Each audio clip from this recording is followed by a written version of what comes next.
Hello friends, welcome to my channel Joyee's kitchen. এই ভিডিওতে আরও একটা রেসিপি আপনাদের সাথে শেয়ার করছি, সেটা হচ্ছে খয়রা মাছের ঝাল। প্লিজ ভিডিওটা শেষ পর্যন্ত দেখতে থাকুন, আশা করছি ভিডিওটা আপনাদের ভালো লাগবে। খয়রা মাছের ঝাল বানানোর জন্য প্রথমে মাছগুলো ধুয়ে নুন হলুদ মাখিয়ে রেখেছিলাম। এবার মাছগুলো তেলে ভেজে নিচ্ছি। একদিক ভাজা হয়ে এসেছে, এবার উল্টে দিচ্ছি। মাছ ভাজা হয়ে গেছে, তুলে নিয়েছি। এবার কড়াইয়ে দিচ্ছি সাদা তেল ফোড়ন, দিয়ে দেব পেঁয়াজ কুচি, চিরা কাঁচা লঙ্কা,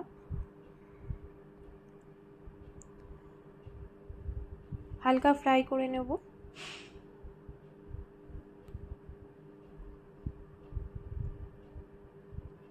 দিয়ে দেব পরিমাণ মতো লবণ, আরও একটু নাড়াচাড়া করে ভেজে নেব।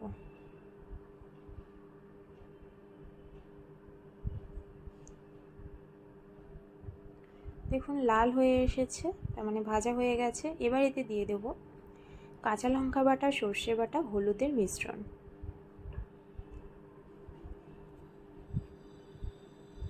মশলা ভালো করে কষতে হবে, নেড়ে ছেড়ে মশলা ভালোভাবে কষিয়ে নেব।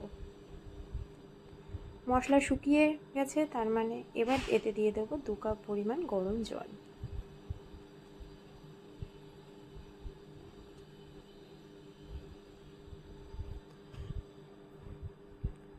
ঝোলটা ফুটে উঠলেই এতে দিয়ে দিচ্ছি ভেজে রাখা মাছ। মাছগুলো হালকা নাড়াচাড়া করে ঝোলের মধ্যে মিশিয়ে দেব। খুব বেশি জোরে নাড়ব না, তাতে মাছগুলো ভেঙে যেতে পারে। এবার লো ফ্লেমে এটাকে হতে দেব যতক্ষণ না ঝোলটা শুকিয়ে আসছে। দেখুন ঝোলটা অনেকটা শুকিয়ে গেছে 5 মিনিটের মধ্যে। এবার এটাকে সার্ভ করব। রেডি হয়ে গেছে খয়রা মাছের ঝাল। আশা করছি আপনাদের ভালো লেগেছে। ভালো লাগলে please do like, comment, share and subscribe Joyee's kitchen. Thanks for watching.